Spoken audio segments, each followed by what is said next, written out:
La Facultad de Derecho de la Universidad Alberto Hurtado agradece su presencia en la ceremonia de inauguración del año académico 2019. Saludamos a quienes presiden y nos acompañan hoy en esta actividad. A la ministra de la Excelentísima Corte Suprema, señora Andrea Muñoz, a los ministros del Tribunal Constitucional, señores María Pía Silva, Miguel Ángel Fernández, Gonzalo García, Domingo Hernández. Al rector de la Universidad Alberto Hurtado, señor Eduardo Silva, a los vicerrectores de nuestra universidad, al secretario general, decanos y representantes de las universidades Autónoma, Católica de Chile, Central, de Chile, de Concepción, Diego Portales, Finisterra, Los Andes y Mayor. A las autoridades del Tribunal Constitucional, de la Defensoría Penal, de la Academia Judicial, del Instituto de Estudios Judiciales, de la Asociación de Magistrados de Chile y de Ediciones DER. Al exdecano de la Facultad de Derecho, Rafael Blanco, a la actual decana, profesora Miriam Enríquez, y a los directores de departamento, académicos, investigadores, ayudantes, exalumnos y estudiantes de la Facultad de Derecho de la Universidad Alberto Hurtado, que hoy nos acompañan, y de manera muy especial a los y las estudiantes que ingresaron este año a nuestra comunidad universitaria. Esta es sin duda una ceremonia muy especial, porque constituye la instancia formal de término de su periodo como decano del profesor Rafael Blanco y el inicio del periodo como decana de la profesora Miriam Enríquez. Por ello, invitamos en primer término al decano saliente de la Facultad de Derecho, el profesor Rafael Blanco, quien dirigirá algunas palabras para dar cuenta del quehacer de la facultad durante su periodo.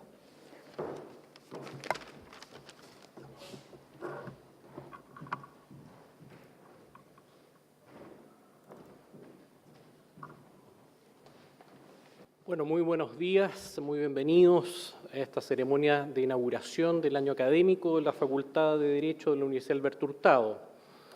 Quiero saludar especialmente a nuestra invitada, un orgullo tener a la ministra de la Excelentísima Corte Suprema, Andrea Muñoz. Gracias por acompañarnos en esta ceremonia. Gracias al rector, también Eduardo Silva, y por supuesto a nuestra decana entrante, Miriam Enríquez, a todas las autoridades que nos acompañan, familiares, amigos, estudiantes.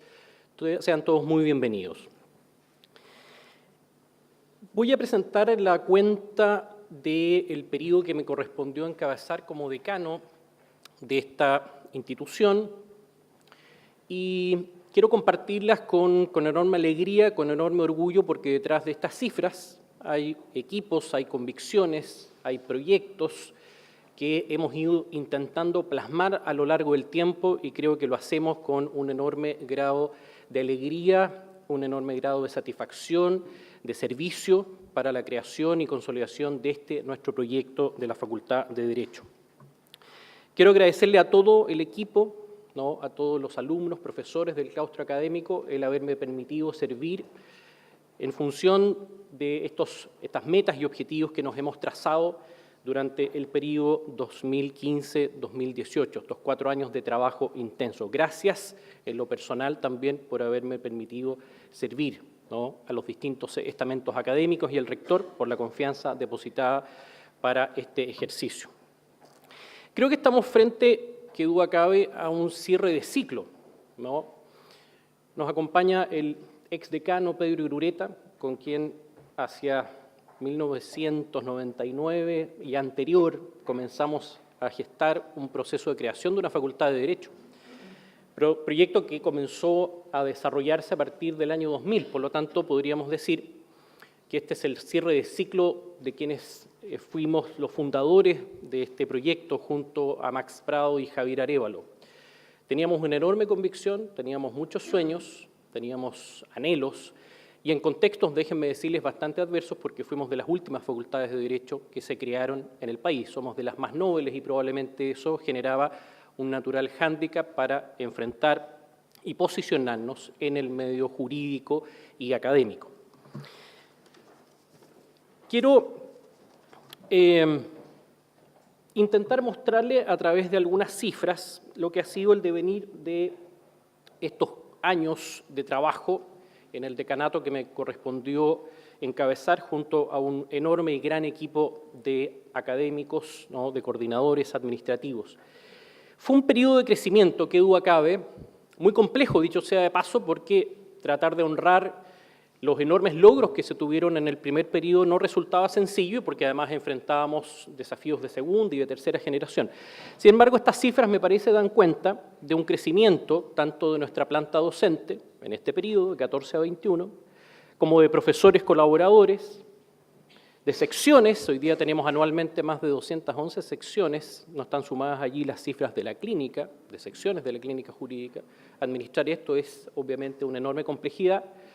Hemos crecido en el número de estudiantes, pero esa cifra que da cuenta únicamente de números, lo que esconde me parece es, y quiero comentárselos, que junto al crecimiento de alumnos, hemos crecido también en los puntajes promedio PSU. Nuestros alumnos son los cuartos mejores puntajes promedio PSU de la región metropolitana, de la Facultad de Derecho, y eso no es poco cuando además exhibimos un crecimiento muy significativo en el volumen total de alumnos, un crecimiento en número y un crecimiento en calidad.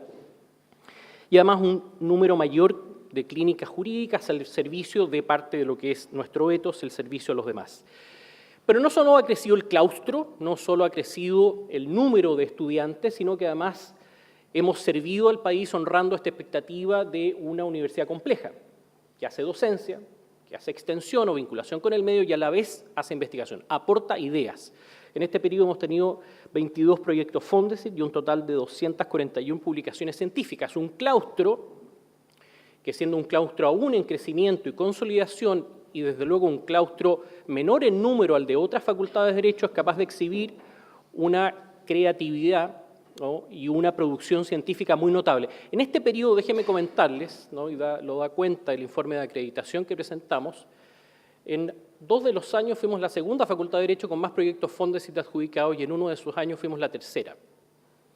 O sea, creo que, de nuevo, si me permiten repetir esta idea, honramos la legítima expectativa no solo de generar una institución docente de calidad, sino más una institución que aporta trabajo investigativo, ideas, ¿no?, al servicio del Estado de Derecho. En este mismo periodo, en el posgrado, ¿no?, transitamos desde 4 diplomados a 6, 2 postítulos a 5 y un magíster hacia 2 que ya están funcionando con mucho éxito y 2 más que están en proceso de creación y ya en su fase final, o sea, tendríamos dentro de poco tiempo más ya 4 magísteres. O sea, también en el ámbito del posgrado hemos ido complejizando y avanzando cifras. Hemos hecho más de 140 seminarios y eventos académicos, 435 ponencias de nuestros profesores. Por supuesto que no nos encerramos a trabajar, a estudiar y pensar, sino que divulgamos el conocimiento, tenemos un contacto intenso también con el medio que nos rodea. Creo que el ethos de la facultad ha sido desde sus inicios una facultad preocupada por el desarrollo de las políticas públicas del sector justicia y la capacidad de aportar que los distintos académicos han intentado desarrollar. En el periodo de gestión que me correspondió, inauguramos estas instancias de cuentas públicas para efectos de compartir con la comunidad académica y los distintos estamentos de la vida universitaria lo que hacemos. Por eso creamos la memoria anual ad maiora. Hicimos un proceso de difusión de facultades, de nuestra facultad en distintas redes. Nuestro sitio web, que hoy día tiene una consolidación importante, cuando iniciamos el periodo tenía 9.000 visitas, hoy día tiene más de 45.000 y eso nos muestra, nos coloca en el entorno académico y también es un espacio de divulgación de nuestras ideas. Un newsletter que circula en distintos medios y una consolidación también en distintas redes sociales. Casi duplicamos los metros cuadrados de la facultad. Aprovecho a agradecer al rector por el apoyo que hay detrás de eso, en una universidad que está situada en un campus urbano en el centro de la ciudad, muy complejo, por supuesto, de administrar, y cada metro cuadrado tiene un valor enorme, no lo digo en términos comerciales, lo digo en términos, ¿no?, simbólicos y funcionales, una facultad que se inserta en una universidad muy pujante. Varias oficinas, salas de investigación, salas de posgrado, una nueva sede de la clínica jurídica, una sede nueva para la Escuela Sindical Clotario Blest. Un sello de nuestra facultad ha sido la internacionalización, ¿no? Esto es la cantidad de alumnos que anualmente van a desarrollar pasantías en América, en Europa, ¿no?, Hay un recorrido que muestra una tendencia de crecimiento tanto en las pasantías internacionales como en las pasantías laborales en distintas instituciones públicas y privadas. Las internacionales tienen un propósito de formación de nuestros alumnos durante su tránsito por el proceso, digamos, académico, y las laborales más bien tienen que ver con la preparación o el apresto a la vida laboral. En ambos casos, detrás de esto hay un esfuerzo enorme de generar lazos y convenios con instituciones que nos permitan y con universidades extranjeras servir estos propósitos formativos. Han sido años intensos del movimiento estudiantil y eso también está o intenta ser plasmado en esta lámina. Hemos trabajado con las organizaciones de los estudiantes, los distintos centros de alumnos, las coordinaciones académicas, ¿no? El consejero o consejera estudiantil. Hemos creado la Dirección de Vinculación con los Estudiantes, un espacio de diálogo, un espacio de acompañamiento que ha tenido múltiples desafíos.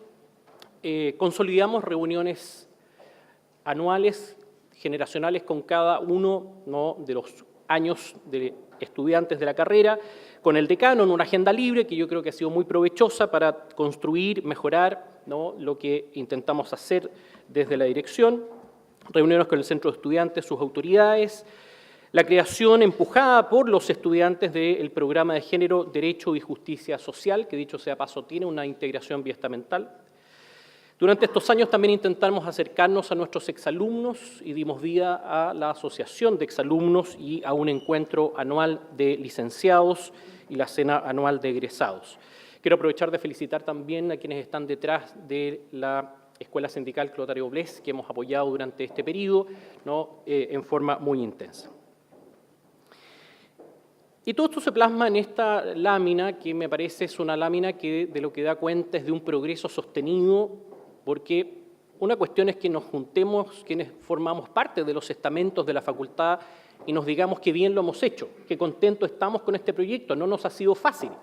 Y detrás de esto hay muchas horas y muchas convicciones. Lo relevante es que desde fuera nos miren y nos digan que esas percepciones que tenemos coinciden con los estándares de exigencia del proceso, de los procesos de acreditación. Partimos con 4 y hemos terminado en el periodo que me correspondió dirigir con 6 años de acreditación como facultad. Estas cifras, si me lo permiten,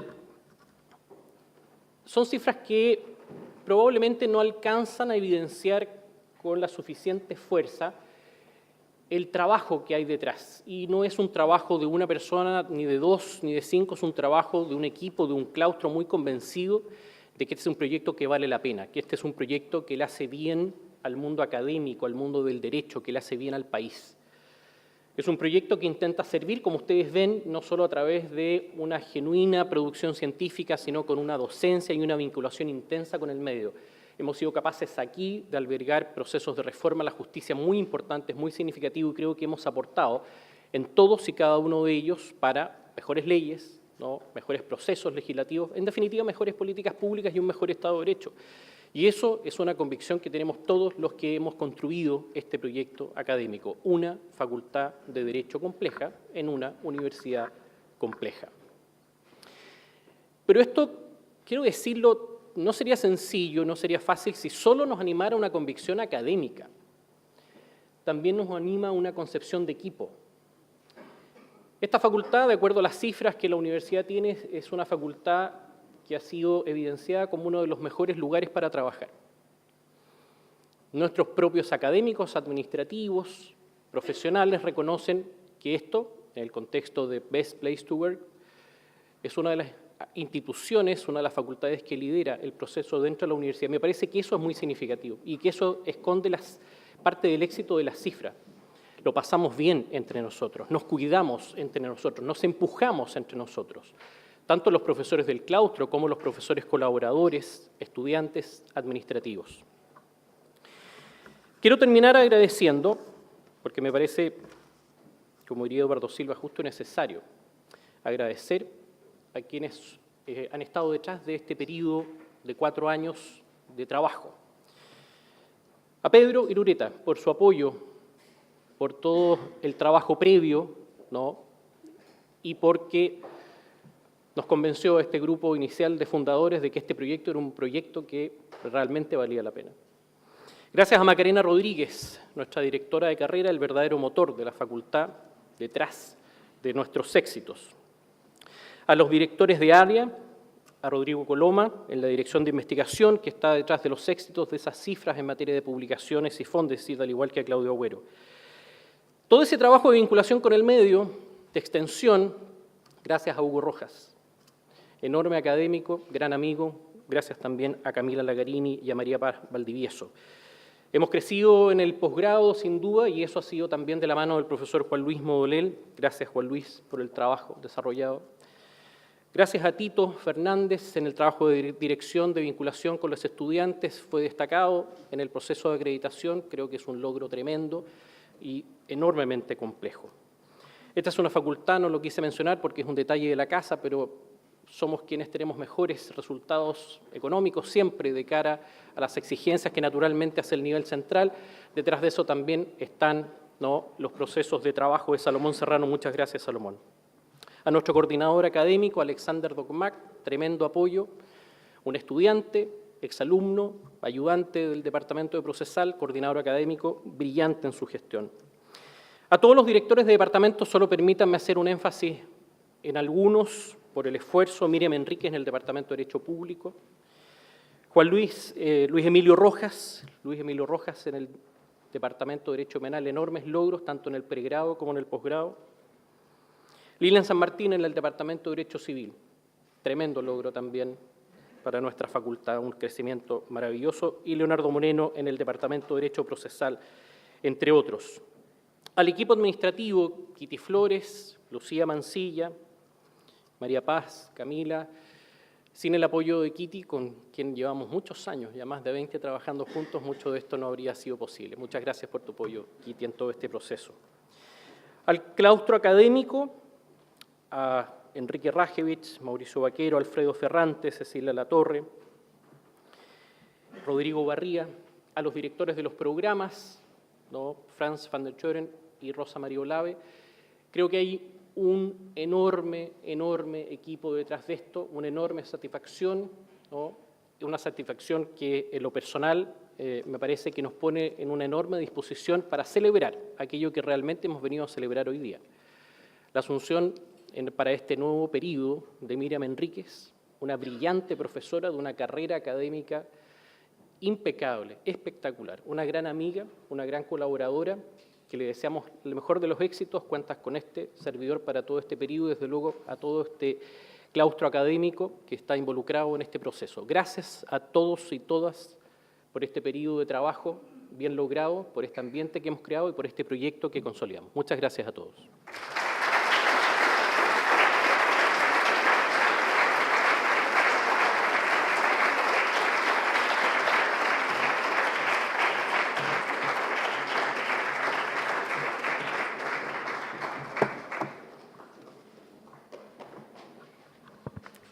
Gracias, Rafael.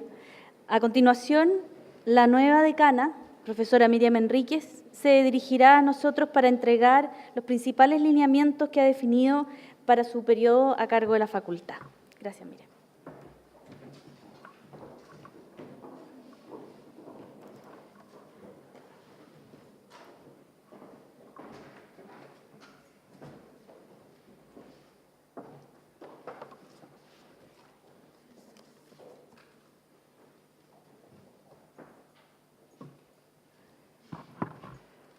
Muy buenos días a todos y a todas, autoridades nacionales, autoridades universitarias, profesores, estudiantes, exalumnos, amigos y amigas. Muchas gracias, ministra Muñoz, por acompañarnos esta mañana y darnos la clase magistral.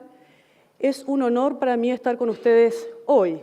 Déjenme decirles que realmente me encuentro muy emocionada de ver muchos de ustedes acá en este auditorio de la Universidad Alberto Hurtado en un momento tan significativo como este.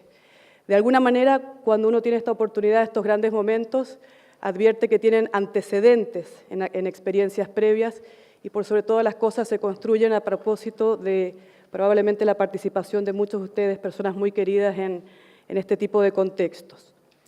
Quisiera dirigirles algunas palabras para muy brevemente dar cuenta de los principales cambios en el sistema de educación superior para ubicar en el contexto los desafíos de esta Facultad de Derecho y para presentar así el proyecto de esta facultad para los próximos 4 años. Respecto del primer asunto, en este último tiempo, como ustedes bien lo saben, el sistema de educación superior, tanto en el pregrado como en el posgrado, ha experimentado transformaciones, cambios que han incidido en el mayor acceso al sistema universitario. Estos cambios se traducen en al menos 3 asuntos. En primer lugar, en un incremento en la cantidad de estudiantes que se matriculan en las universidades, aunque las últimas cifras sugieren que el ciclo de crecimiento se ha detenido considerablemente. El segundo asunto es una ampliación de la oferta académica que ofrecen las distintas universidades. El tercero es la expansión del rol del Estado como fuente de apoyo para el financiamiento de los estudiantes universitarios. En este ámbito creo que la política pública de gratuidad es seguramente el avance más notable. De alguna manera, las transformaciones enunciadas han posibilitado la educación superior, que la educación superior deje de ser de élite. Aunque cabe reconocer que todavía existe una brecha socioeconómica en el acceso, cuyas asimetrías de oportunidades, estimo, deben ser corregidas. A mi juicio, este es un imperativo de justicia social.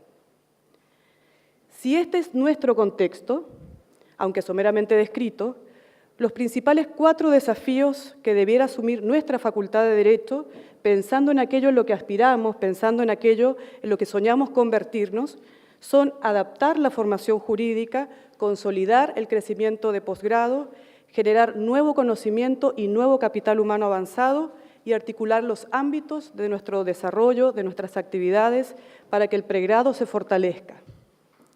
En relación con el primer desafío, es necesario adaptar la formación jurídica para responder a las características de todos los estudiantes que colman nuestras aulas, de forma tal que permita armonizarla con la vida familiar y el trabajo. Esto sin olvidar transversalizar el enfoque de género, las necesidades de la titulación oportuna y los requerimientos de un mundo laboral vertiginosamente cambiante. El segundo reto es consolidar el crecimiento de posgrado y en el área también de educación continua, manteniendo nuestra identidad, con la misma atención y los recursos que se dispensan para el pregrado, con criterios de evaluaciones especializados y flexibles que hagan compatible también el trabajo con la vida familiar. Incluso pensar en programas a distancia, con enfoques y metodologías que promuevan la innovación. El tercer desafío es generar nuevo conocimiento y capital humano avanzado que dialogue con los problemas que se observan en la realidad y que fomente el trabajo interdisciplinario e interinstitucional. El cuarto es reconocer que la investigación, la extensión y la docencia se retroalimentan y que contribuyen a aumentar la calidad de la formación jurídica, siendo por ello forzoso intencionar los esfuerzos para articular dichos ámbitos. En el contexto señalado, que como ustedes verán reconoce grandes metas, nuestra Facultad de Derecho espera hacer una contribución en la formación de excelencia de nuestros estudiantes, un aporte efectivo a la Universidad Alberto Hurtado, como una institución compleja, con una orientación pública y de servicio al país, con preocupaciones universales. Asumo públicamente hoy, como mujer de Derecho, como decana, la responsabilidad de aportar en la construcción de las respuestas adecuadas para estos desafíos. Por cierto, muy convencida de que aquello solo es posible en el trabajo arduo de equipo. En este trabajo tendré el privilegio de ser acompañada por un grupo de académicos y académicas con una trayectoria y calidad humanas indiscutibles, mismas virtudes que están presentes en quienes ejercen labores directivas, de gestión y de todos los funcionarios y funcionarias de nuestra facultad y de nuestra universidad. A su vez, tengo la certeza de que nuestros estudiantes y exalumnos son un cuerpo vivo y activo que quiere lo mejor para su alma mater. Todo esto me hace sentir muy afortunada por tener el privilegio de asumir este cargo como decana. Agradezco al rector esta oportunidad y la confianza depositada. Agradezco a los decanos que me precedieron en este ejercicio, a Pedro y a Rafael. Y agradezco también a mi familia, Guadalupe, Emilia, José Ignacio, Paula, mamá y papá, por estar acá presentes y porque son y serán mi apoyo en mi propio desafío. ¿Cuáles son las acciones? Me interesa destacar a continuación las principales acciones que espero podamos desarrollar en el ámbito del pregrado, del posgrado, la investigación y la vinculación con el medio. En el pregrado, nos empeñaremos en concluir el diseño e implementar la reforma al perfil de egreso y al plan de estudios actualmente en curso que tome en consideración las características de los estudiantes que escogen nuestra facultad, que fortalezca sus competencias y que les brinde nuevas herramientas que fomente la multidisciplinariedad en el ciclo básico, que proyecte un ciclo de profundización que los prepare disciplinarmente y les permita transitar a una formación más reflexiva y práctica de los problemas jurídicos, que propenda a una inserción efectiva en el mundo laboral según las actuales demandas y que procure una licenciatura oportuna. Profundizaremos las acciones de acompañamiento de la trayectoria formativa, no solo en el desarrollo de las habilidades personales de los estudiantes, sino también académica, durante toda la carrera, pero principalmente en el ciclo básico. Buscaremos incorporar la perspectiva de género en cada espacio de la formación jurídica que ofrecemos en nuestra facultad. Algunas acciones en el posgrado. Nos encaminaremos a fortalecer los actuales programas de posgrado y educación continua por 3 vías. Su revisión y actualización, también mediante la acreditación de aquellos programas de magíster consolidados, como lo son el magíster en Derecho Penal y el magíster en Prevención, Seguridad Urbana y Política Criminal, y también su internacionalización. Procuraremos extender la oferta de posgrados y educación continua, por ejemplo, con nuevos programas de magíster. A corto plazo presentaremos un magíster en Derecho Administrativo y también de Procesal Penal y esperamos a mediano plazo otro en Derecho del Consumo. También intentaremos diversificar los diplomados y postítulos que respondan, por un lado, a nuestra identidad y, por otro, a las demandas de especialización y actualización de los abogados. Pondremos todo nuestro esfuerzo en diseñar e implementar un programa de doctorado en Derecho, con líneas de investigación orientadas al derecho probatorio, a la justicia social y los derechos humanos y a la responsabilidad civil.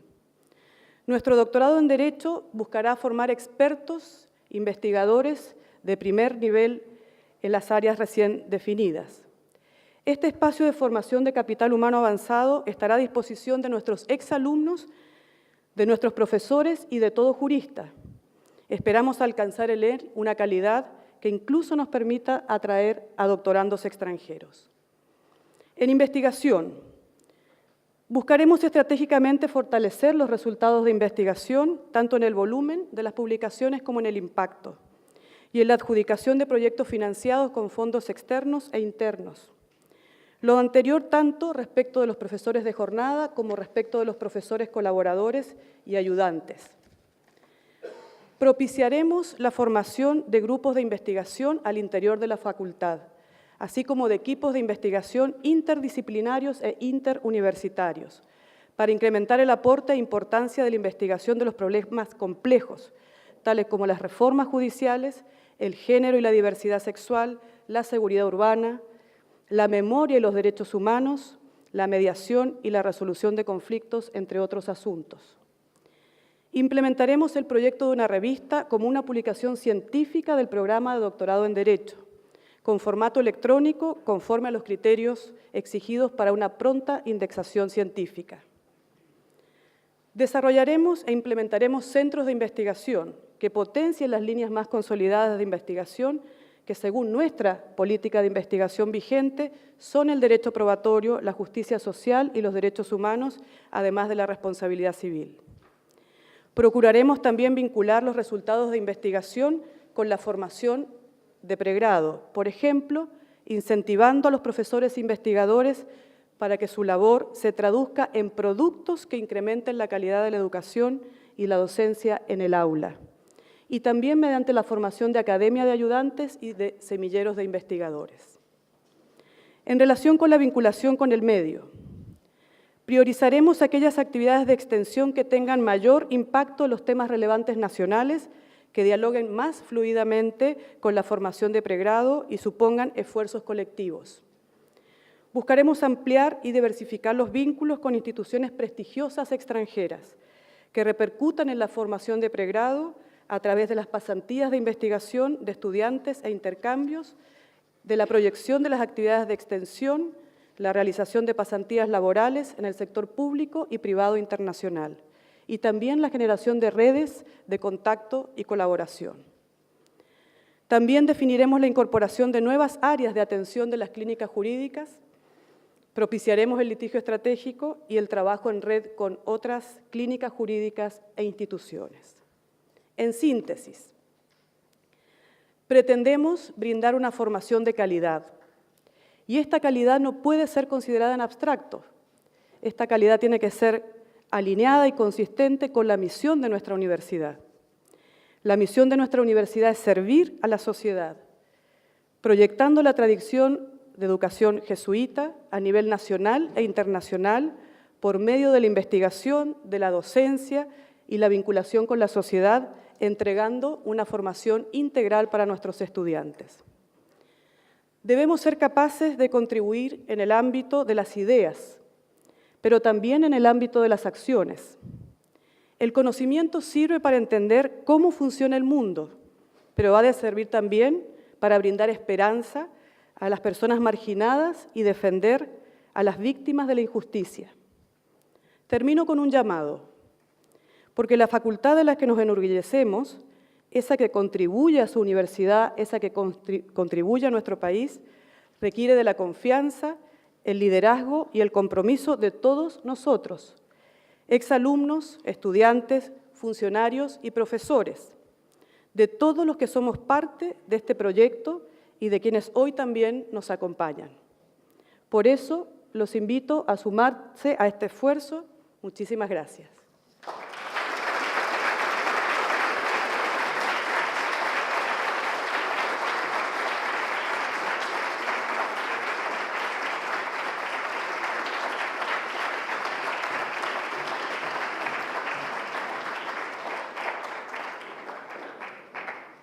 Gracias, Miriam.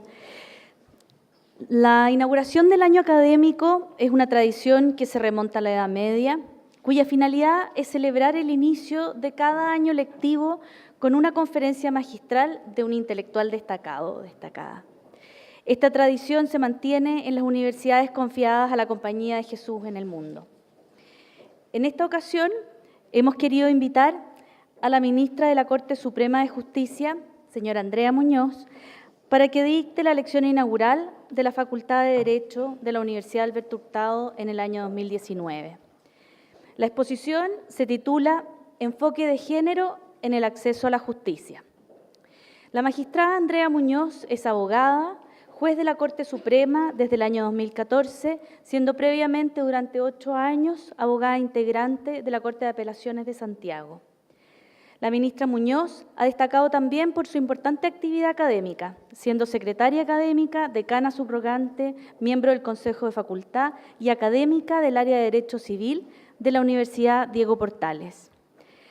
Ha recibido innumerables premios, siendo recientemente reconocida en la conmemoración del Día Internacional por la No Violencia contra la Mujer, por su contribución a la eliminación de la violencia contra la mujer en Chile desde uno de los poderes del Estado, dado su rol de promotora y actual directora de la Secretaría Técnica de Igualdad de Género y No Discriminación del Poder Judicial.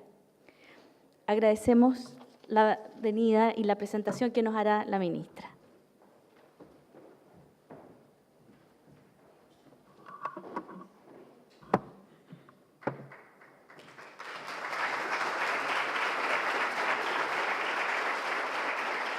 ¿Tengo que parar acá?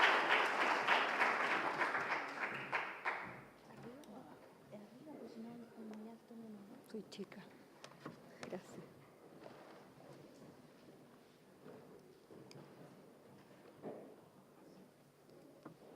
Muy buenas tardes a todas las personas presentes. Agradezco muy sinceramente la invitación que se me ha formulado a hacer esta exposición en el marco de la inauguración del año académico 2019 de la Escuela de Derecho de la Universidad Alberto Hurtado. Deseo saludar al rector, don Eduardo Silva, la decana Miriam Enríquez y al decano, muy especialmente al exdecano Rafael Blanco. Saludar también a todos los académicos y académicas, a los y las estudiantes aquí presentes, funcionarias, funcionarios, magistradas y magistrados, tantas caras conocidas de historias hacia atrás que veo presente en este momento. La verdad que para mí es un honor participar de esta instancia y tener la posibilidad de compartir algunas breves reflexiones sobre el tema tan relevante como es el enfoque de género en el acceso a la justicia, que nos conecta con el desafío de incorporar el principio de igualdad y no discriminación en la labor jurisdiccional. Algunas notas de contexto. El Poder Judicial efectivamente ha empezado a recorrer en el último tiempo un camino tendiente a buscar los mecanismos más adecuados para dar respuesta al imperativo que emana de la Constitución política, la normativa nacional y los compromisos internacionales vigentes en lo relativo a la aplicación del principio del derecho a la igualdad y no discriminación en razón del género, con el objeto de garantizar el efectivo acceso a la justicia de todas las personas, pero en particular de las mujeres por la situación de discriminación estructural a que se han visto sometidas. En febrero del año 2018, el Tribunal Pleno de la Corte Suprema aprobó una política de igualdad de género y no discriminación para el Poder Judicial, que comprenderán marca un hito en el compromiso institucional en la materia y, sin embargo, es el corolario de un proceso iniciado ya en el año 2014 a través de un plan de trabajo que contempló la elaboración de un estudio de diagnóstico interno para conocer las desigualdades, discriminaciones y estereotipos persistentes en el Poder Judicial que impactan en la administración de justicia. Estereotipos en las relaciones sociales y laborales, discriminación por jerarquía, por clase, por sexo, por orientación sexual, violencia sexual, acoso, necesidades de capacitación en el sistema internacional de protección de los derechos humanos, entre otros, son algunas de las cuestiones que ahí se develaron y que han determinado líneas de acción concretas para enfrentarlas. Una de ellas, la creación de la Secretaría Técnica de Igualdad de Género y No Discriminación, el año 2017, cuya misión es precisamente promover la transversalización de la perspectiva de género en toda la institución. La política institucional a que he hecho referencia es el marco que engloba todas las acciones que el Poder Judicial se ha comprometido a incorporar en su quehacer para garantizar el respeto a la igualdad de género y no discriminación. Obviamente no es este el momento para detallar los contenidos de la política, pero me parece necesario destacar que uno de sus principios rectores y eje fundamental estratégico es el enfoque de género en el acceso a la justicia, que es el tema que hoy nos convoca. En tanto principio rector, la política postula que para garantizar el acceso a la justicia se requiere tener en cuenta los factores de desigualdad real de quienes comparecen ante la justicia, lo que obliga a adoptar medidas para reducir o eliminar las barreras u obstáculos de quienes se encuentran en situaciones de desventaja para acceder a ella. En tanto eje estratégico, que desde un punto de vista metodológico es el que busca hacer operativo los postulados de la política, el enfoque de género en el acceso a la justicia apunta a incorporar la perspectiva de género tanto en el ejercicio de la labor jurisdiccional como en los servicios de atención de usuarios y usuarias, con el propósito específico, quiero insistir, de lograr garantizar el efectivo acceso a la justicia, entendida como un derecho fundamental que impone al Estado deberes de conducta en orden no solo a permitir el acceso, sino además a generar las condiciones para que ese acceso sea posible y efectivo, que es la premisa de la cual parte la política. En ese contexto, la política propone como una de sus líneas de acción más desafiantes la de crear y difundir protocolos, guías, compendios, cuadernos de buenas prácticas que incorporen criterios que apoyen a magistradas y magistrados para abordar el conocimiento y resolución de los casos que se le presenten de una manera que les permita hacer un análisis de contexto necesario para visibilizar los estereotipos, desigualdades de género y discriminación y justificar la interpretación y aplicación diferenciada del derecho que en cada caso corresponda. Tarea que poco a poco hemos empezado a desarrollar y es parte de lo que les quiero contar.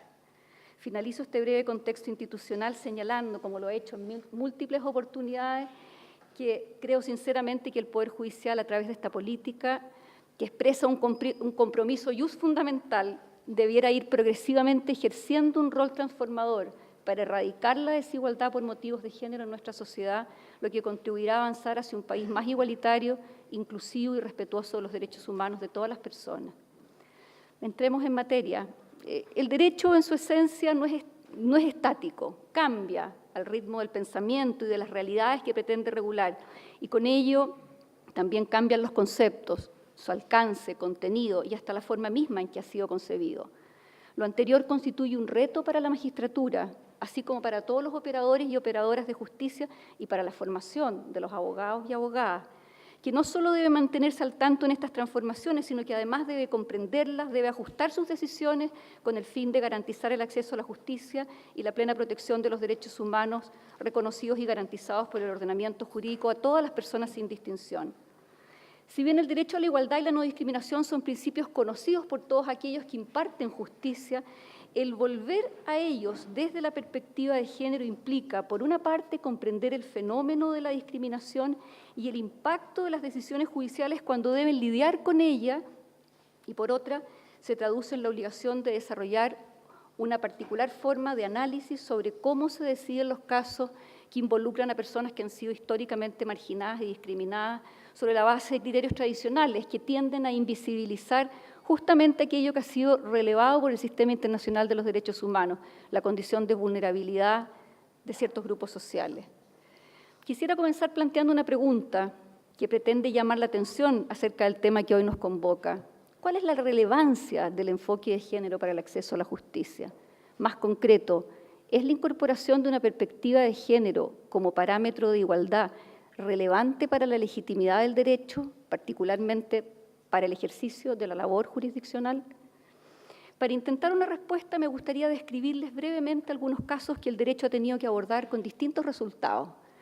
Caso 1, probablemente conocido para todas las personas que están acá. Una niña de 15 años se trasladaba desde su hogar a la casa en que trabajaba como empleada doméstica en Ciudad Juárez, al norte de México. Días después fue hallada asesinada en un sitio llamado Campo Algodonero. Los familiares que llevaron el caso a la Corte Interamericana de Derechos Humanos denunciaron graves irregularidades e inconsistencias durante la investigación. Por ejemplo, no se asumió la pronta búsqueda ante la desaparición y se negó información a los familiares. No se notificó a la madre del hallazgo de los cadáveres primeramente encontrados. No hay información sobre el resultado de las evidencias encontradas ni dónde quedaron resguardadas. Más aún, los familiares de las 3 víctimas declaran que al momento de interponer la denuncia, la respuesta de los funcionarios que los atendieron fue algo así como: no está desaparecida, anda con el novio o anda con los amigos de vaga, que si le pasaba eso era porque ella se lo buscaba, porque una niña buena, una mujer buena, está en su casa. Caso 2. En Chile, en el año 2003, conociendo una demanda de cuidado personal, un tribunal concedió el cuidado provisional de 3 niñas al padre que lo demandaba, debido a que al vivir la madre con su pareja, mujer y sus hijas, alteraba con ello la normalidad de la rutina familiar, privilegiando sus intereses y el bienestar personal por sobre el bienestar emocional y el adecuado proceso de socialización de sus hijas. La magistrada Karen Atala fue privada de la custodia de sus hijas y si bien el fallo de primera instancia confirmado por la Corte de Apelaciones de Temuco finalmente rechazó la demanda, señalando explícitamente que la orientación sexual de la madre no afectaba el cumplimiento responsable de su rol de madre, fue la Corte Suprema, conociendo el caso a través de un recurso de queja, la que acogió la demanda de custodia y las dejó permanentemente al cuidado de su padre, invocando, entre otras cosas, el deterioro experimentado por el entorno social, familiar y educacional en que se desenvuelve la existencia de las menores desde que la madre empezó a convivir en el hogar con su pareja homosexual, ya que las niñas podrían ser objeto de discriminación social derivada de este hecho. Algunas cosas más que es largo comentar.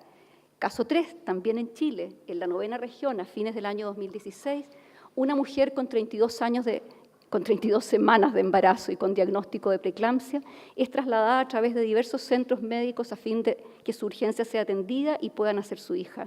En ese momento, la mujer, Lorenza Cayuán, perteneciente a la etnia mapuche, tenía 31 años y se encontraba privada de libertad cumpliendo una condena por receptación y robo con intimidación en la zona de Arauco. Mientras fue trasladada a los distintos centros médicos y cuando estaba en trabajo de parto, permaneció engrillada y permanentemente custodiada por personal de gendarmería, uno de cuyos funcionarios estuvo presente incluso durante el parto. Deducida acción constitucional de amparo en favor de la mujer mapuche, fue desestimada por la Corte de Apelaciones de Concepción por estimar que el recurso había perdido oportunidad.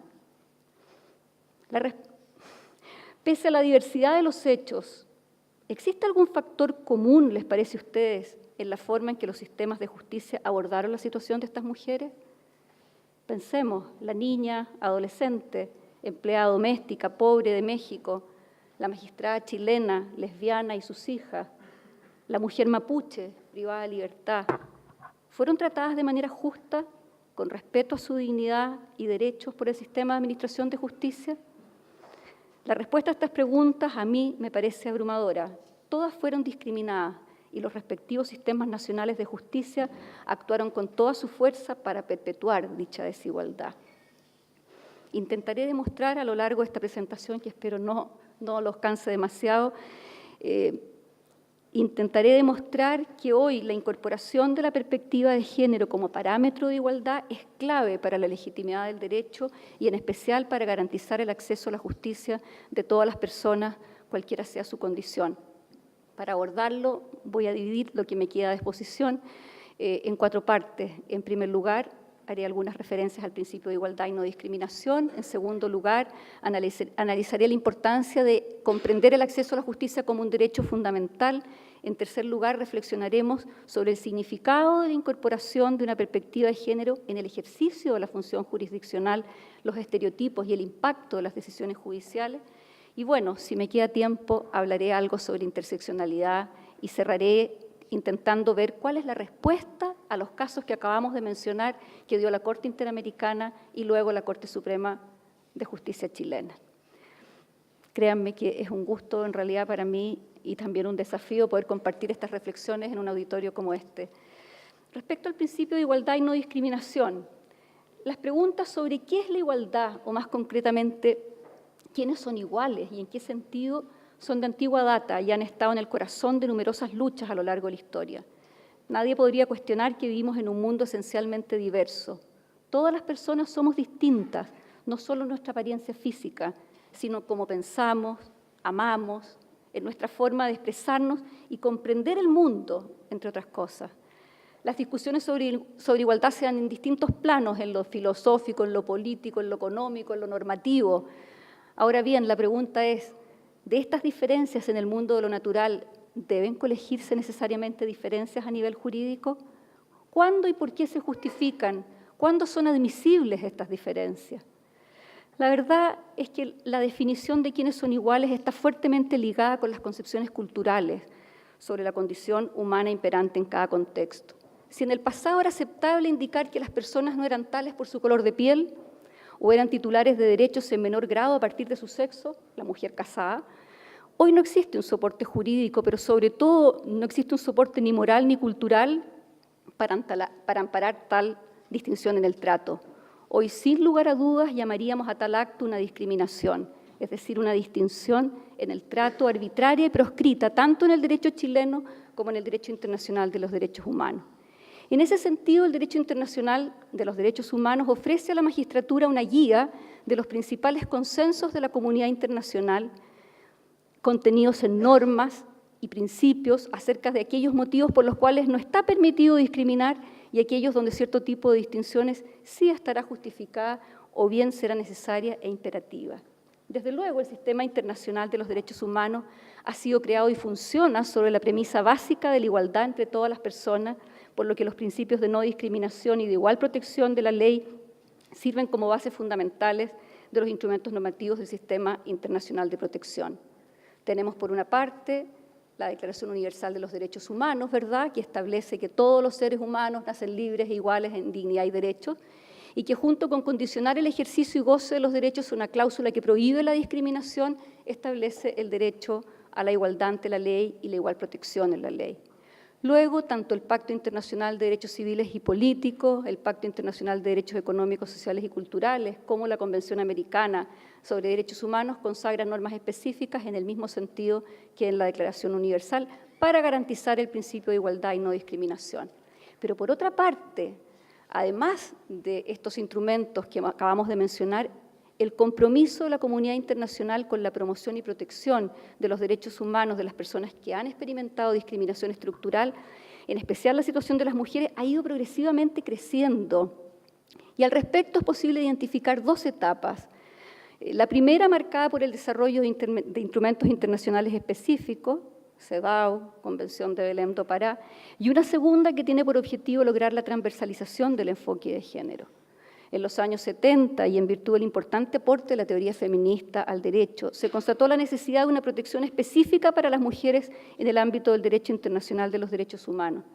Gracias al trabajo impulsado por movimientos sociales de mujeres, se alcanzó el consenso para desarrollar instrumentos internacionales que dieran una respuesta particular a la problemática de género, lo cual se tradujo en la adopción, como hemos dicho, de la Convención sobre la Eliminación de todas las formas de discriminación contra la mujer, la CEDAW por sus siglas en inglés, del año 79, y a nivel interamericano en una convención que aborda exclusivamente la violencia contra las mujeres, la Convención Interamericana para prevenir, sancionar y erradicar la violencia contra la mujer, que conocemos como Convención de Belém do Pará del año 94. Ambos instrumentos, uno proveniente del sistema internacional y el otro del sistema interamericano, ratificados y vigentes en Chile, concentran el sustento normativo sobre la especificidad de la discriminación y la violencia experimentada por las mujeres, y en ese sentido constituyen el parámetro a partir del cual es posible elaborar respuestas concretas para el acceso a la justicia.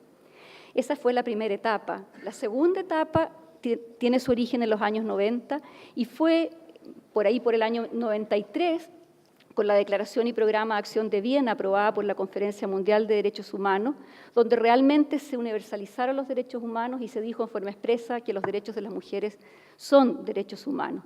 En ese periodo se alcanzó la convicción de que no era suficiente los tratados específicos a los que me acabo de referir, y por lo tanto era ineludible incorporar el reconocimiento de las diferencias de género en la interpretación y aplicación de todos los tratados generales sobre derechos humanos. Y es, por ejemplo, lo que ha venido haciendo la Corte Interamericana de Derechos Humanos con la Convención Americana y el Tribunal Europeo de Derechos Humanos con la Convención Europea de Derechos Humanos. Esta segunda etapa, referida a la perspectiva de género, tiene por objeto visibilizar, fíjense bien, a propósito de la pregunta que hicimos antes, visibilizar cómo las diferencias biológicas, diferencias naturales, diríamos, en un determinado contexto sociocultural y un momento histórico se suelen traducir en diferencias socialmente construidas que conducen a oportunidades y condiciones de vida desiguales. En definitiva, frente a las desigualdades históricas y estructurales experimentadas por las mujeres, y a pesar de la existencia de unos derechos humanos inherentes a toda persona, es necesario un tratamiento específico para las violaciones de los derechos de la mujer. Es así como surge la expresión de la transversalización de la perspectiva de género. Bueno, para ir recapitulando, quisiera decir que si bien no existen definiciones en todos los instrumentos para el derecho a la igualdad y la no discriminación, efectivamente el análisis de las distintas definiciones que pueden haber en un lado y en otro nos hace posible identificar al menos tres elementos comunes. Uno, estamos en presencia de una discriminación cuando existe una distinción, exclusión, restricción o preferencia. Me voy a detener en la tercera, que es la que me interesa. Luego, el trato diferenciado que está proscrito debe basarse en una de las categorías sospechosas, es decir, en alguno de los elementos de diferencia que históricamente han sido utilizados para discriminar y que se han venido ampliando con el objeto de reconocerse de manera expresa en los tratados internacionales más recientes la orientación sexual, la identidad de género y como categoría sospechosa. Y luego, que el trato diferenciado debe tener como propósito o consecuencia anular o menoscabar el reconocimiento, goce o ejercicio de los derechos humanos de un grupo de personas específicas. Para mí esto es lejos como lo más importante, es decir, por una parte la distinción afecta al goce de los derechos humanos en condiciones de igualdad y por otra, lo que señala la CEDAW en esta parte es que se comprende toda diferencia basada en el sexo que intencionalmente o en la práctica coloque a las mujeres en una situación de desventaja y le impide el pleno reconocimiento de sus derechos en las esferas públicas y privadas. Esto es de la mayor importancia. Pensemos, por ejemplo, en tantas leyes que a veces con la mejor intención regulan ciertas conductas que a la postre, por la condición de desventaja estructural en que se encuentran las mujeres, terminan lesionando sus oportunidades y en su aplicación resultan ser discriminatorias. Y luego, junto al concepto de discriminación, los comités de las Naciones Unidas, como ustedes saben, encargados de supervisar la ejecución de los tratados, ha analizado distintas clasificaciones de igualdad y no discriminación, de las cuales yo quiero nada más recordar que una, ¿verdad?, es la discriminación directa e indirecta, a la que nos acabamos de referir, también a la discriminación de jure y de facto, en función de la cual el Comité de los Derechos Económicos, del Pacto de los Derechos Económicos, Sociales y Culturales, ha señalado la importancia de la distinción entre la igualdad formal y la igualdad sustantiva, y que la igualdad formal presupone que se logra la igualdad si las normas jurídicas o de otra naturaleza tratan a los hombres y las mujeres de manera neutra. ¿Habrá alguna carta fundamental, digo yo, que no lo haga? Pareciera que todos, básicamente, tendemos a obtener una igualdad formal. ¿Qué es lo que nos debe preocupar entonces? La igualdad sustantiva, la igualdad real, que no se contenta con esa igualdad formal, sino que busca, en definitiva, que enfrentar y remediar situaciones de discriminación concretas, de manera de aliviar las desventajas reales que ocurren en el medio. Por lo reflexionado, y perdonen la rapidez porque he ido como abreviando, ocurre que el derecho a la igual protección sin discriminación implica no solo la exclusión de un trato arbitrario, sino que impone al Estado de Chile, Poder Judicial incluido, la obligación de considerar las condiciones particulares de desventaja que experimentan las personas que han sido históricamente discriminadas y que se alzan frecuentemente como barreras que impiden o dificultan el acceso a la justicia. Es aquí donde hacemos la conexión con el siguiente capítulo de acceso a la justicia como un derecho humano.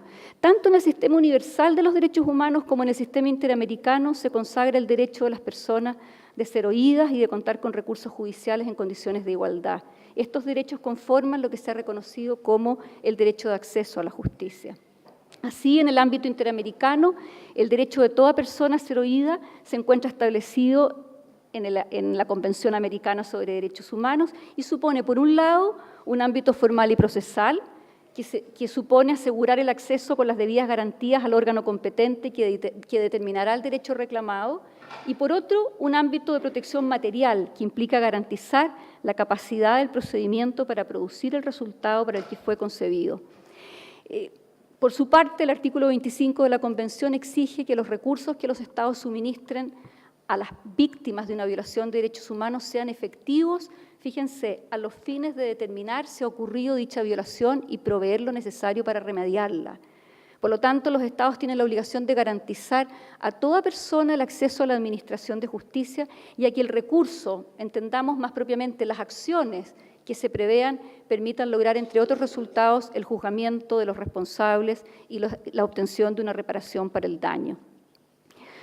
Probablemente me debiera extender más sobre de qué manera el Sistema Universal de Protección de Derechos Humanos permite identificar diversos instrumentos que reconocen y consagran el acceso a la justicia. No lo voy a hacer para no abusar de ustedes. Sí podría yo decir que el Comité de Derechos Humanos de las Naciones Unidas ha señalado que el derecho a la igualdad ante los tribunales y cortes de justicia y a un juicio imparcial es un elemento fundamental de la protección de los derechos humanos y sirve de medio procesal para salvaguardar el imperio de la ley. Por lo tanto, en la medida que el acceso a la justicia es fundamental para salvaguardar los derechos de las personas y los grupos vulnerados, es labor del Estado adoptar un conjunto de medidas que aseguren el ejercicio de este derecho sin discriminación. Para cerrar esta parte, lo que yo quiero enfatizar es que el acceso a la justicia, y lo dije al comienzo, debe ser comprendido como un derecho fundamental que impone al Estado deberes de conducta en orden no solo a permitir el acceso, sino además a generar las condiciones, aquí ya va la parte más sustantiva, generar las condiciones para que ese acceso sea posible y efectivo. Lo que desde el punto de vista que estamos tratando de desarrollar nosotros implica levantar las barreras que obstaculizan ese resultado y que, como hemos anunciado, supone que magistrados y magistradas reconozcan las múltiples discriminaciones asociadas al género que están presentes en los casos sometidos a su conocimiento. De esta manera también promovemos, se permite alcanzar la paz social evitando la autotutela o la búsqueda de justicia por propia mano. Como conclusión de este apartado, creo que podemos establecer como premisa entonces que la discriminación en razón del género constituye un factor que limita el acceso efectivo a la justicia y como el deber de la Administración de Justicia es garantizar la tutela judicial en condiciones de igualdad y sin distinción de ninguna naturaleza, resulta que es una un deber ético y jurídico que las decisiones judiciales sean adoptadas con una perspectiva de género, concepto que abordaremos ahora sí en las reflexiones que siguen. Hasta ahora hemos analizado los principios de igualdad y no discriminación, la importancia de su aplicación en aras de garantizar el acceso a la justicia. Al llegar a este estadio de la reflexión, yo espero que hayamos podido ir asentando el entendimiento de que no se satisface el derecho de acceso a la justicia si al momento de conocer un caso la magistratura no advierte la discriminación en razón del género que experimenta la persona, la que en ocasiones puede converger o superponerse con otras formas de discriminación, acuérdense de Lorenza Cayuán, ya sea por razones de discapacidad, origen étnico, orientación sexual u otros factores. Demos un paso más y preguntémonos específicamente, ¿qué significa juzgar con perspectiva de género? De acuerdo a lo que hemos venido rápidamente desarrollando, en términos simples, la perspectiva de género debe ser comprendida como una herramienta metodológica de análisis que permite a magistrados y magistradas conocer y juzgar los casos que llegan al sistema de administración de justicia con una mirada que entienda y visibilice las barreras que dificultan el goce o ejercicio igualitario de determinados derechos que una persona reclama, particularmente las mujeres por la situación de discriminación estructural a que nos hemos sido objeto. Magistrados que además entonces, al visibilizar estas discriminaciones, sean capaces de interpretar y aplicar el derecho a la luz de las normas nacionales e internacionales que hemos venido revisando, de una manera que no perpetúen esas discriminaciones y que respeten el principio de igualdad. La primera cuestión que me interesa despejar en torno al tema y que a lo mejor ustedes se estarán preguntando es la siguiente. Si la justicia se quita la venda, recuerden ustedes esta mujer con los ojos tapados, que quisiera representar la imparcialidad de la justicia, ¿no? Si la justicia se quita la venda y se pone los lentes de género, como también suele decirse, ¿no resulta una justicia sesgada, parcial, que atiende a los intereses de la mujer y entonces no es objetiva y neutral? Pues bien, se trata precisamente de todo lo contrario. Con el enfoque de género lo que se busca, escuchen bien, es disolver los sesgos cognitivos, los estereotipos, los prejuicios asociados al género, que operan o pueden operar desde la perspectiva de quien decide o adjudica como barreras que impiden ver o comprender de manera integral el caso o situación que debe juzgar. No está en juego, pues, que se pierda la imparcialidad, sino al contrario, la perspectiva de género es una exigencia para superar sesgos que constituyen obstáculos para el acceso efectivo e igualitario a la justicia. De manera que si magistrados y magistradas no se quitan la venda y no advierten la existencia de esos sesgos, están poniéndose ellos y ellas mismas en una situación de discriminación que dificulta el acceso a la justicia. Para lograr incorporar la perspectiva de género en el razonamiento judicial, entonces, es clave para la magistratura conocer y reflexionar sobre qué efectos tiene en nuestra cotidianeidad la construcción social y simbólica de los géneros y entender cómo ello impacta en nuestro modo de ver y sentir la realidad y especialmente en la impartición de justicia. Como marco jurídico es importante consignar que la obligación de erradicar los estereotipos de género se encuentra consagrada explícitamente en el artículo 5A de la CEDAW y en los artículos 6B y 8B de la Convención de Belén do Pará, resultando ilustrativa la recomendación general número 33 del Comité de la CEDAW, que constata, comillas, la existencia de una serie de obstáculos y restricciones que impiden a la mujer realizar su derecho de acceso a la justicia en un pie de igualdad. Esos obstáculos, dice la recomendación más adelante, se producen en un contexto estructural de discriminación y desigualdad debido a factores como los estereotipos de género, las leyes discriminatorias, los procedimientos interseccionales o compuestos de discriminación y las prácticas y los requisitos en materia probatoria. ¿Pero qué son los estereotipos? ¿En qué consisten? Los estereotipos se refieren a características, actitudes y roles que la sociedad atribuye a las personas, ¿no? Que han sido aceptadas y mantenidas y reproducidas casi de manera natural en la cultura, generando de esa forma relaciones y situaciones discriminatorias. Los estereotipos funcionan de manera inconsciente. Cada vez que asignamos a una persona atributos, características o roles solo en razón de su pertenencia a determinado grupo. Sabemos, ¿verdad? Los hombres son más racionales, las mujeres más emocionales, las mujeres les cuesta más aprender matemáticas y infinidad de cosas, ¿no? Son ideas simplificadas que expresan prejuicios y que, según decíamos, se encuentran fuertemente arraigadas en la cultura y la sociedad. Como indican Rebecca Cook y Simone Cusack, que tiene un libro maravilloso sobre estereotipos, comillas, un reto para combatir el sexismo que frecuentemente se perpetúa a través de los estereotipos, lo constituye el hecho de que muchas de nuestras actitudes se forman de manera inconsciente y no siempre tenemos plena conciencia de nuestro propio sexismo. En la medida que lo seamos, es posible que hayamos desarrollado formas de racionalizar y encubrir nuestras actitudes prejuiciosas. Como es posible advertir, cuando un tribunal se deja influenciar por estereotipos, se juzga a la persona en base a las ideas acerca del grupo en particular. Se juzga a la persona en base a las ideas del grupo en particular y no en base a los hechos relevantes y las circunstancias significativas para resolver el caso específico. El impacto de los estereotipos al momento de conocer un caso fue claramente señalado por la Corte Interamericana de los Derechos Humanos en el caso de Campo Algodonero que relaté al inicio, donde las autoridades desestimaron las denuncias sobre la desaparición de mujeres jóvenes y pertenecientes a un estrato social bajo porque asumieron que eran muchachitas que andaban con el novio o con amigos de vaga, afirmando su decisión de que una niña buena, una mujer buena está en su casa, como decíamos al principio. Las autoridades estatales mexicanas culparon a las madres de las jóvenes desaparecidas por permitirles que salieran de noche y solas. Todo lo anterior refleja cómo los estereotipos impactan en la toma de decisiones y en el contexto de un caso judicial y pueden hacer la diferencia entre un fallo justo y uno injusto. Imposible, tal vez ustedes lo están pensando, no evocar lo sucedido en Alto Hospicio entre los años 98 y 2001, donde 14 jóvenes fueron asesinadas y en donde las autoridades inicialmente desestimaron las denuncias de los familiares señalando que las jóvenes habían escapado de sus hogares para dedicarse probablemente a la prostitución o por ser víctimas de violencia intrafamiliar. No necesitamos ir a Ciudad Juárez.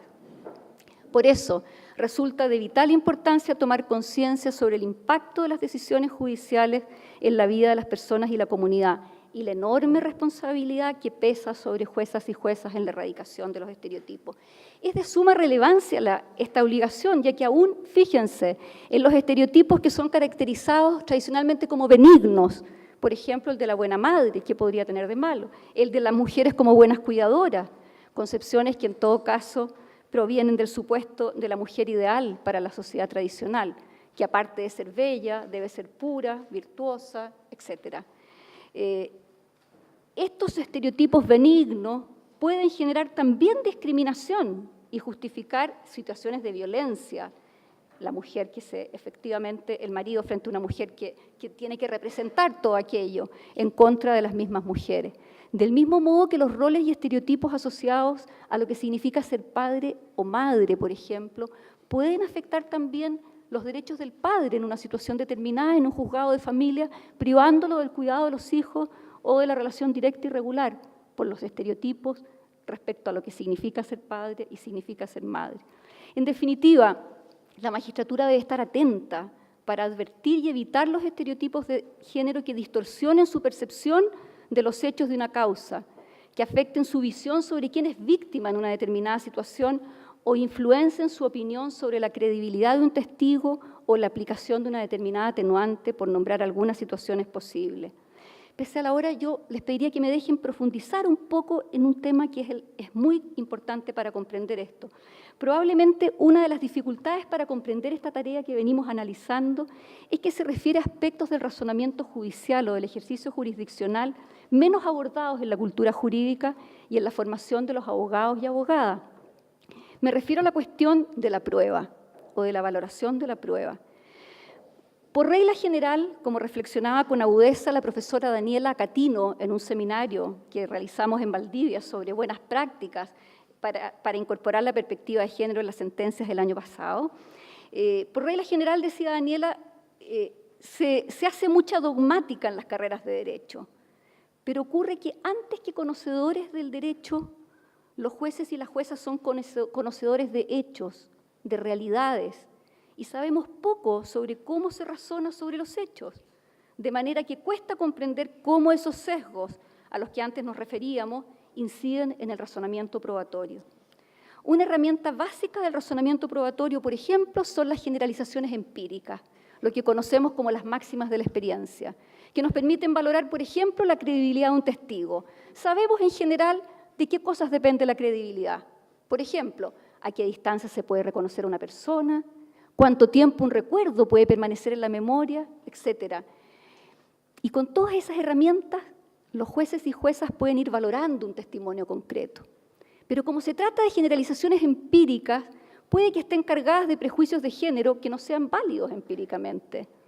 El caso de la violencia intrafamiliar es un muy buen ejemplo. Por regla general, la presencia de un testimonio es un indicio de credibilidad. La permanencia, de un testimonio es un indicio de credibilidad. Dicho de otra manera, si una persona cambia su versión en un juicio, diríamos que perjudica su credibilidad, ¿no? Sin embargo, es posible que esa generalización no resulte aplicable frente a un fenómeno peculiar como es la violencia de género. Y en consecuencia parece necesario establecer generalizaciones diversas. Como hay intereses contradictorios, vínculo afectivo versus necesidad de liberación de esas agresiones, se producen tensiones que permiten explicar cambios de versión acerca de los hechos, por lo que ese dato debiera ser valorado con otra generalización más adecuada al contexto. Otro tanto podría decirse en casos de violencia sexual, en la violación más específicamente, cuando está en juego la existencia del consentimiento.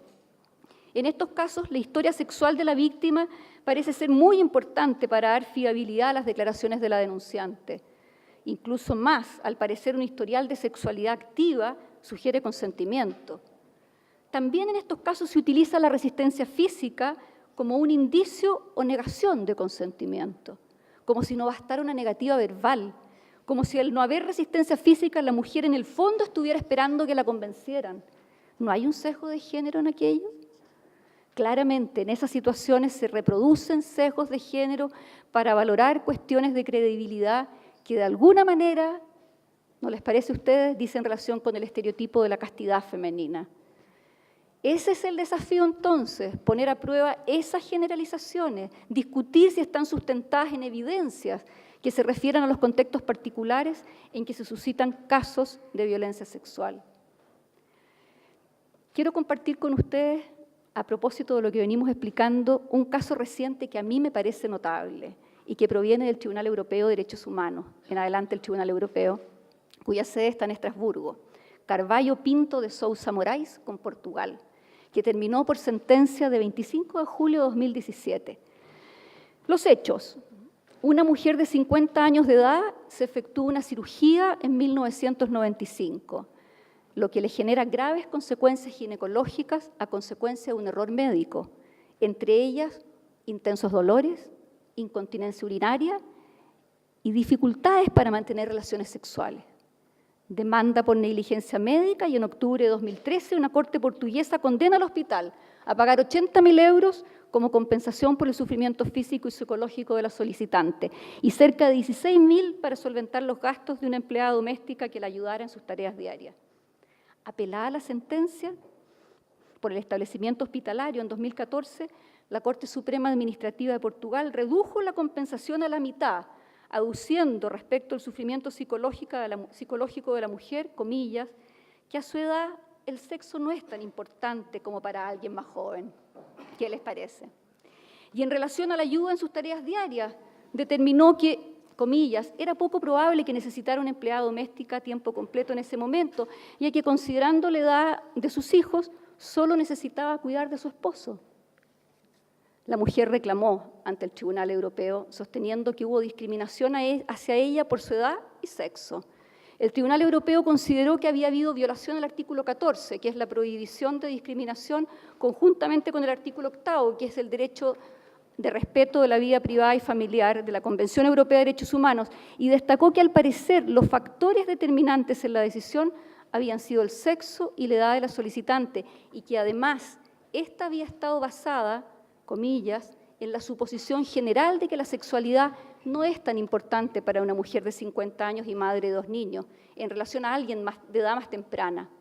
En opinión del Tribunal Europeo de Derechos Humanos, Estas consideraciones demostraron los prejuicios que prevalecieron en el Poder Judicial de Portugal y reiteró que los avances en la igualdad de género hoy día eran un objetivo importante para los Estados miembros del Consejo de Europa, por lo cual, comillas, deberían incorporarse razones muy poderosas para que pudiera admitirse que una diferencia de trato por razón de sexo fuera compatible con la Convención.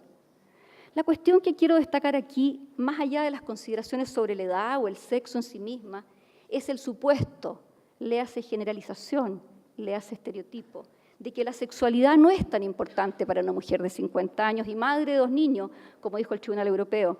Ese postulado refleja la idea tradicional de la sexualidad femenina como algo intrínsecamente vinculado a propósitos reproductivos y, por tanto, ignora su importancia física y psicológica para la realización de las mujeres como personas.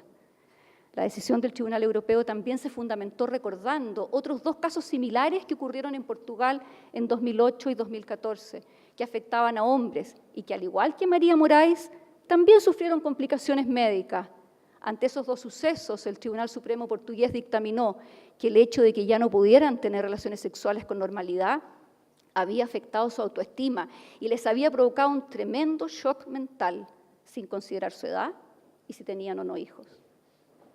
¿Cómo es posible apreciar un prejuicio o estereotipo sobre el tema de la sexualidad activa de las mujeres sobre 50 años puede llevar a infravalorar o subestimar el daño psicológico de la solicitante? Un sesgo que no deja advertir correctamente, esto es, conforme a la verdad, la entidad del daño. Opera como una venda cognitiva, comprometiendo, como ocurrió en ese caso, la responsabilidad del Estado en frente a sus compromisos internacionales. Juzgar con perspectiva de género se alza en consecuencia como una herramienta que permite enfrentar el sesgo que implica la valoración de la prueba conforme a estereotipos, permitiendo identificarlos y erradicarlos del proceso del razonamiento judicial y la sentencia.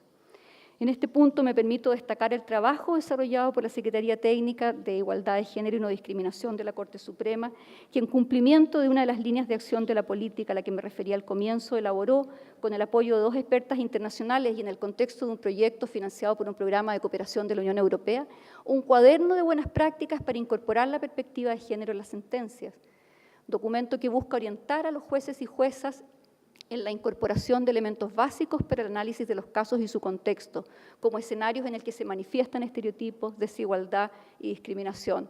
Temas todos determinantes de una interpretación y aplicación general integral, compleja y diferenciada del derecho vulnerado o el litigio.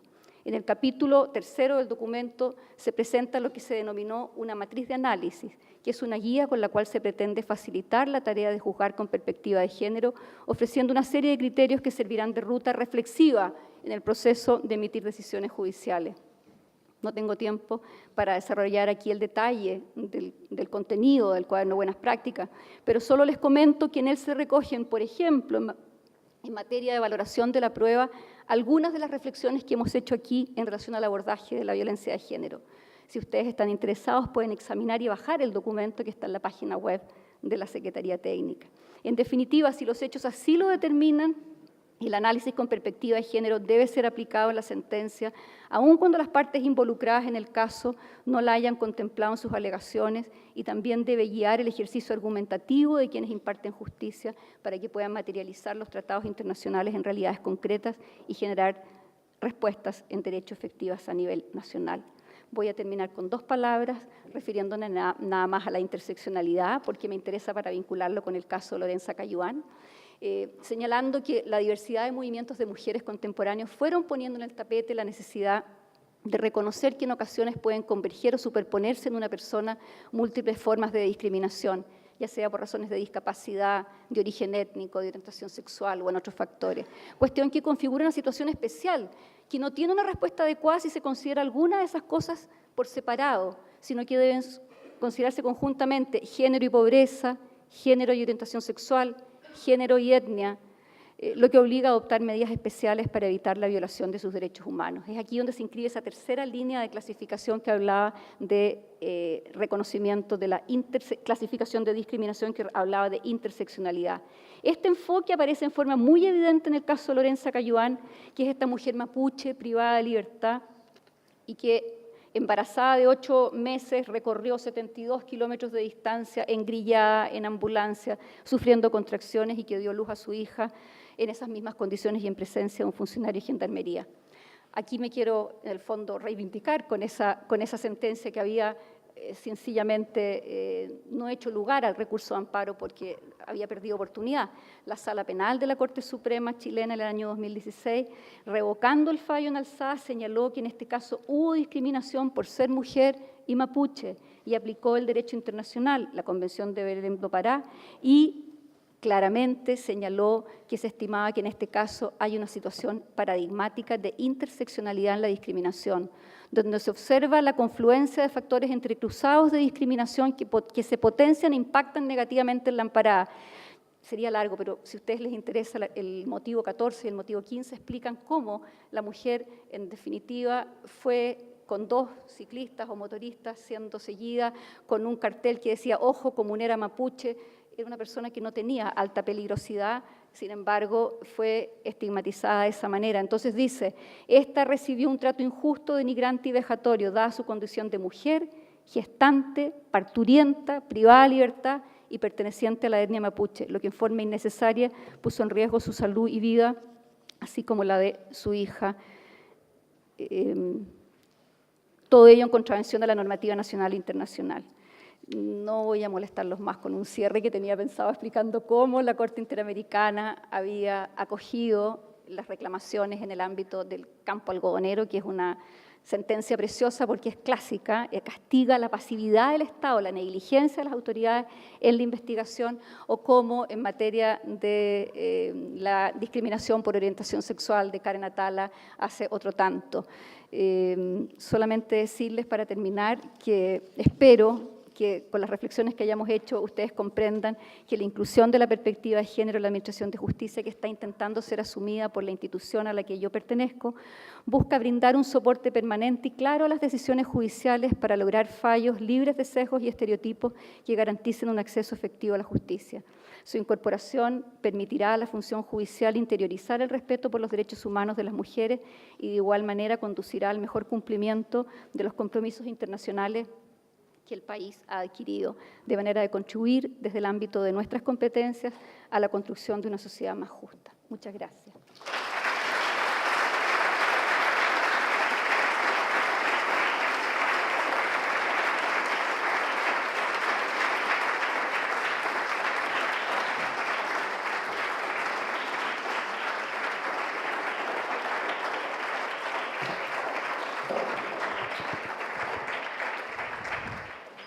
Agradecemos a la ministra Andrea Muñoz por su charla magistral y recalco magistral, cuyo tema es especialmente relevante para todos quienes nos encontramos hoy día aquí reunidos.